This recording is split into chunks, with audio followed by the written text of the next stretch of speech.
नमस्कार, आप देख रहे हैं गढ़ आवाज। मैं हूं महावीर सिंह रमन आपके साथ। सच का आगाज, आमजन की आवाज। आप देख रहे हैं गढ़ आवाज।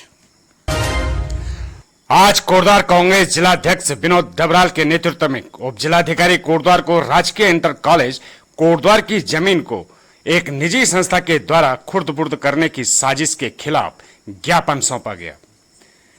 उक्त ज्ञापन को लेकर कोटद्वार कांग्रेस कमेटी के जिलाध्यक्ष विनोद डबराल ने पूर्ण जानकारी देते हुए कहा, देखिए, ये हम लोगों को जानकारी मिली कि जो कोटद्वार में राजकीय इंटर कॉलेज है, इसकी जो जमीन रोड से लगी हुई है, वहाँ पे एक कोई सस्ता शौचालय बना रही है। तो इसी संबंध में हमने एसडीएम महोदय से ज्ञापन दिया था कि ये जमीन किस आधार पे इस संस्था को दी गई है और इसमें किन लोगों की मिली भगत है। तो निश्चित तौर पे हमने इस पर जांच की मांग की है कि यहाँ पे शौचालय बनाने की वैसे कोई ज़रूरत नहीं, क्योंकि उसके 100 मीटर दाएं और 100 मीटर बाएं दोनों तरफ शौचालय हैं। तो हमारी यही मांग थी कि यहाँ पे शौचालय की जगह एक पार्किंग व्यवस्था हो और ये ज़मीन जो गुपचुप तरीके से किसी संस्था को दी जा रही है, इसकी जाँच हो कि ये किस आधार पर इस संस्था को दी गई है। और ये निश्चित तौर पर ये ज़मीन हड़पने का ये मामला हमको लग रहा है। तो निश्चित तौर पे हमने इस पे ज्ञापन दिया। यदि इस पे कोई कार्रवाई नहीं होगी तो जिला कांग्रेस कमेटी इस पे आगे आंदोलन की ये बात है।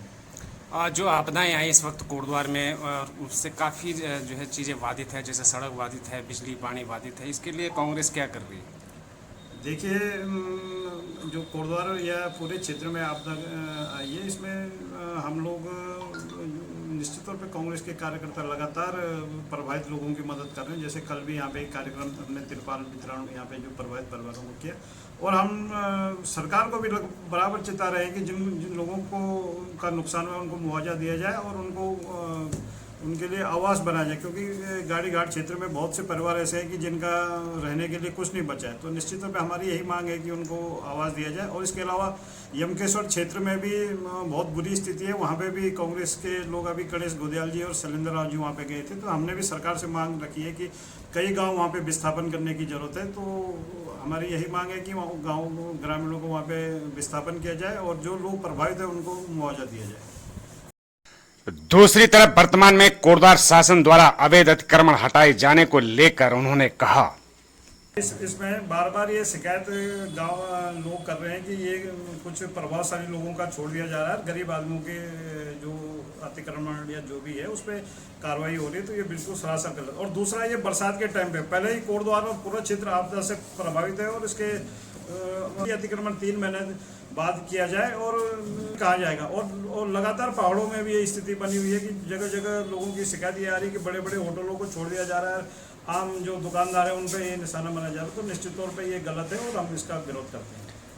एक कल जो चंद्रयान पे भारत ने तिरंगा फहराया है, इसके संदर्भ में आप क्या कहेंगे अपनी पार्टी की ओर से? देखिए, ये बहुत खुशी का पल हमारे पूरे देश के लिए। और ये हम पंडित जवाहरलाल नेहरू और इंदिरा गांधी पूर्व प्रधानमंत्री की सोच थी कि भारत चंद्रयान पे जाए। और 1962 में शायद उन्होंने इसरो की स्थापना की थी, जिसका परिणाम आज ये कि हम चंद्रयान पे हैं। तो निश्चित तौर पे पूरे भारत के लिए गौरव का विषय। और हम कांग्रेसी कार्यकर्ता, पूरा देश इस पर उत्साहित है। इसमें इसका श्रेय किसी को लेने की जरूरत नहीं है। ये पूरे हमारे वैज्ञानिकों का, जो इसरो के वैज्ञानिक हैं, उनको इसकी बधाई के पात्र हैं कि उन्होंने इतना बड़ा काम देश के लिए किया। बार बार ये शिकायत गांव लोग कर रहे हैं कि ये कुछ प्रभावशाली लोगों का छोड़ दिया जा रहा है, गरीब आदमियों के जो अतिक्रमण या जो भी है उस पर कार्रवाई हो रही है। तो ये बिल्कुल सरासर गलत। और दूसरा, ये बरसात के टाइम पे पहले ही कोटद्वार और पूरा क्षेत्र आपदा से प्रभावित है और इसके 3 दिन का समय दिया जा रहा है। तो हमारी यही मांग है कि अतिक्रमण 3 महीने बाद किया जाए और टाइम आदमी कहाँ जाएगा। और लगातार पहाड़ों में भी ये स्थिति बनी हुई है कि जगह जगह लोगों की शिकायत ये आ रही है कि बड़े बड़े होटलों को छोड़ दिया जा रहा है, आम जो दुकानदार है उन पे ये निशाना बनाया जा रहा है। तो निश्चित तौर पे ये गलत है और हम इसका विरोध करते हैं। कल जो चंद्रयान पे भारत ने तिरंगा फहराया है, खुशी का पल हमारे पूरे देश के लिए। और ये हम पंडित जवाहरलाल नेहरू और इंदिरा गांधी पूर्व प्रधानमंत्री की सोच थी कि भारत चंद्रयान पे जाए। और 1962 में शायद उन्होंने इसरो की स्थापना की थी, जिसका परिणाम आज ये कि हम चंद्रयान पे हैं। तो निश्चित तौर पे पूरे भारत के लिए गौरव का विषय। और हम कांग्रेसी कार्यकर्ता, पूरा देश इस पर उत्साहित है। इसमें इसका श्रेय किसी को लेने की जरूरत नहीं है। ये पूरे हमारे वैज्ञानिकों का, जो इसरो के वैज्ञानिक हैं, उनको इसकी बधाई के पात्र हैं कि उन्होंने इतना बड़ा काम देश के लिए किया। चुनाव सामने है और कांग्रेस की क्या क्या रणनीतियाँ इस समय चल रही है? देखिए नगर निकाय और अभी लोकसभा चुनाव हमारे नज़दीक है, तो निश्चित तौर पे हम हमारी पार्टी कांग्रेस पार्टी इस पे काम कर रही है और हम बूथ तक अपना संगठन को मजबूत करने का काम कर रहे हैं। और निश्चित तौर पे आगे नगर निकाय चुनाव में कांग्रेस बहुत मजबूती से तीनों विधानसभा में जो भी नगर निकाय क्षेत्र उन पर चुनाव लड़ेगी। कांग्रेस पार्टी को कहाँ तक जो है कि मजबूती में लाने के लिए क्या प्रयासरत हैं? देखिए, मुझे बने हुए लगभग 5 महीने हो गए हैं यहाँ पे, जिन माननीय प्रदेश अध्यक्ष जी ने जो मुझे जिम्मेदारी दी है उस पर मैं कोटद्वार में निश्चित तौर पे काम कर रहा हूँ और यहाँ पे पूरे कांग्रेस के कार्यकर्ताओं को हमें यहाँ पे सहयोग मिल रहा है। और निश्चित तौर पे हमने जो 5 महीने में जो काम किया है उससे हम बिल्कुल संतुष्ट हैं और हम अब उसके बाद हम बूथ तक पहुँचने का प्रयास कर रहे हैं और हम बूथ कमेटी भी अभी इसका गठन करने वाले और हमने इसके अलावा विभिन्न प्रकोष्ठ जो हमारे यहाँ पे हैं उनका भी हमने गठन कर लिया है। और निश्चित तौर पे हम जो 3-4 महीने का टाइम है इसमें अपने संगठन को बहुत मजबूत यहाँ पे करेंगे। कार्यक्रम को 2 जगह किया जा रहा है, क्या है असल में? नहीं, ये ऐसा कुछ नहीं है। एक कार्यक्रम था, उसमें कुछ गलत फहमी के कारण हो सकता है 2, लेकिन कांग्रेस एकजुट है। होता है, कांग्रेस एक लोकतांत्रिक पार्टी है, यहाँ पे बोलने की आज़ादी होता है, लेकिन जो भी चुनाव आएंगे उसमें सब कांग्रेसी एकजुट होकर लड़ेंगे, इसमें कोई गलत फहमी। समय में कांग्रेस को कहाँ देखते हैं? बिल्कुल कांग्रेस का भविष्य उज्जवल है। जैसे हमने कर्नाटक हिमाचल जीता, कांग्रेसी कार्यकर्ताओं में बहुत जोश है और निश्चित तौर पे हम उत्तराखंड की 5 लोकसभा सीट जीत के इस बार जीत का परचम यहाँ पे ला रहे हैं। आप देख रहे हैं गढ़ आवाज। इसरो के द्वारा चंद्रयान 3 की सफल लैंडिंग पर बोले कांग्रेस के वरिष्ठ कार्यकर्ता एवं सेवानिवृत्त प्रधानाचार्य मनवर सिंह आर्य। ये चंद्रयान एक वैज्ञानिक सोच है और ये वैज्ञानिक सोच कांग्रेस की थी। इसका श्रेय पंडित नेहरू जी को जाता है, जिन्होंने इस संस्थान की स्थापना की। ये किसी मंदिर से नहीं गया।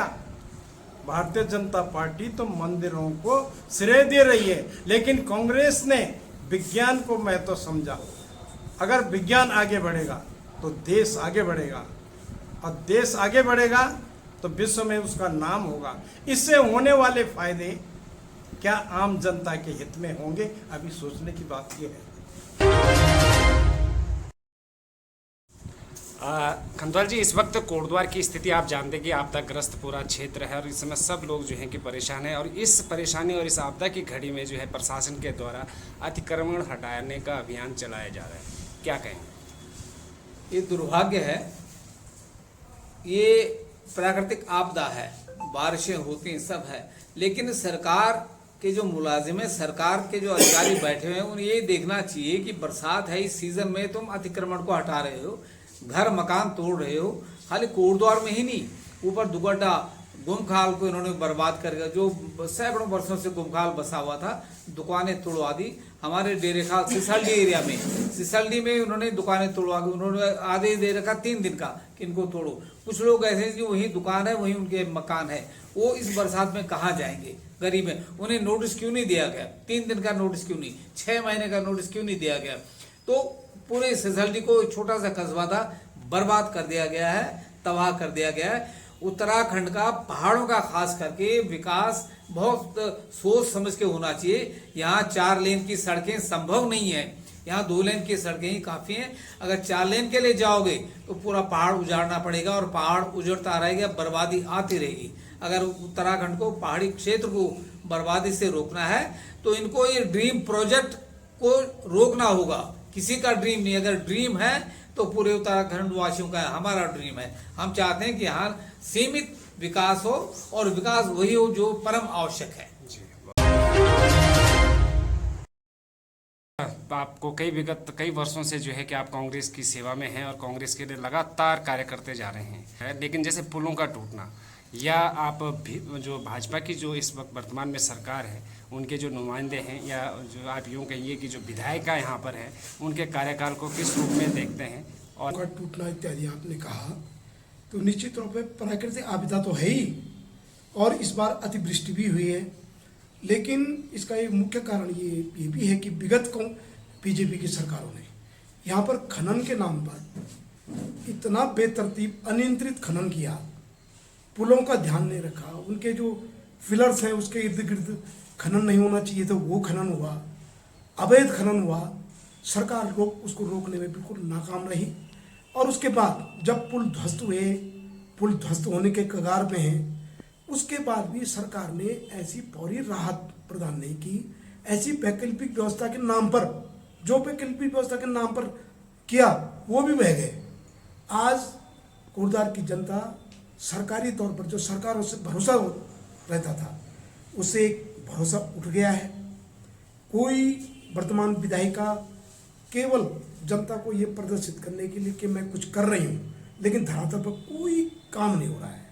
और जैसे आपदा में इतने आपदा यहाँ पर आई, लोग बेघर हो गए, लोग सड़कों पर सो रहे हैं। जो सामाजिक संस्थाएं हैं या पार्टी हमारी जैसे कांग्रेस पार्टी है, उन्होंने उनको बहुत राहत देने का प्रयास किया, छत देने की कोशिश की, लेकिन असली उनका राहत तब होगी कि जब इतने बेसहारा लोग, बिल्कुल बेघर लोग, उनको एक सरकार अस्थायी व्यवस्था, चाहे वो छप्पर के रूप में दे या टेंट के रूप में दे, या उनके लिए कोई ऐसा व्यवस्था बनाए कि वो आराम से वहाँ रह सकें, अपना जीवन यापन कर सकें। बच्चों का जो उनकी स्थिति बिल्कुल नाजुक स्थिति है, वो दौर से गुजरे, खाने के लिए नहीं है, उनको सरकारी तौर पर ऐसी कोई बड़ी योजना नहीं लाएगी कि इनका क्या होगा, उनको असहाय छोड़ दिया गया है। आवाज आप देख रहे हैं गढ़ आवाज। मैं विनोद डबराल, जिला कांग्रेस अध्यक्ष कोटद्वार और जिला पंचायत सदस्य यमकेश्वर। मैं कोटद्वार एवं समस्त यमकेश्वर, द्वारिखाल, रिखणीखाल, नैनडांडा सभी क्षेत्रवासियों को जन्माष्टमी और रक्षाबंधन की बहुत बहुत बधाई, शुभकामनाएं देता हूँ।